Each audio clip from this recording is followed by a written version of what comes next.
Hey, what's going on, guys? Back again with another video. Today's video is going to be a quick tutorial on how to remove the center console from the Z. At the moment, I am completely gutting the car because I'm going to be putting in a rear view camera as well as some sound deadening. I'm going to make a tutorial on that after this video goes up. But since I'm going to remove the center console anyways, which I don't think is required for a rear view camera install, it's just something I'm going to be doing. What you're gonna do is there are two Phillips head screws on that side and that side, which you're gonna go ahead and remove. As well, you will need to have your stock shift knob removed in order to fully remove the plastic center console. The first thing you're gonna wanna do, like I said, remove your shift knob and then grab in the boot right here. Just pull that right up. I've already disconnected this off camera, but there's gonna be a sensor for the rev match. I'm not sure if you'll have it plugged in. If not, actually, yeah, that would be for your hazards. But this sensor will plug right in there, actually like that. What you're gonna wanna do is press down just like that and pull it out. So we're gonna set this to the side for now. And there are gonna be some more Phillips head screws that you're gonna need to undo.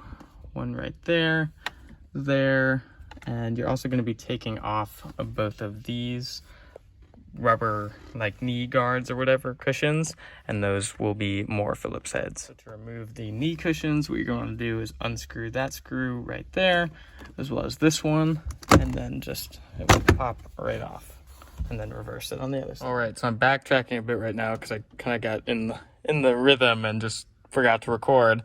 But once you unscrew one more screw, I believe it's the one that is, yeah, right there, right there. Camera's pointed on it.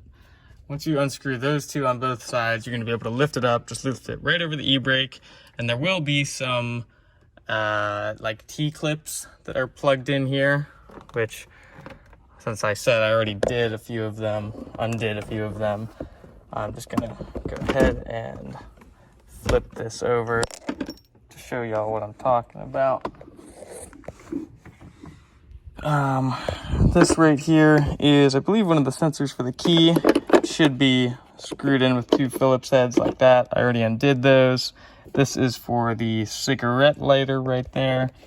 And if you don't want to cut these plastic T-clamps, what you're gonna have to do is unscrew the cup holder with a couple more Phillips heads, and I think I'm going to do that.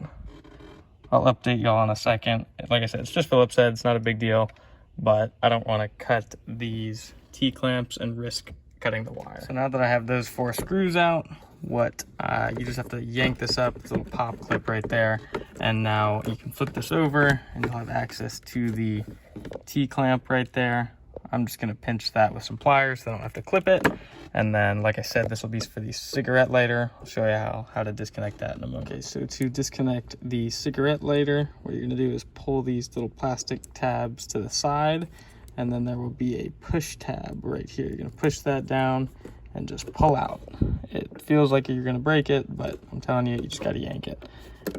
From there, if you don't want to trim this zip tie, which I do not want to, you're gonna have to unscrew the whole center console like armrest assembly, but since you have this disconnected, you're free to do so. Now that you have those screws out, you can go ahead and lift this up.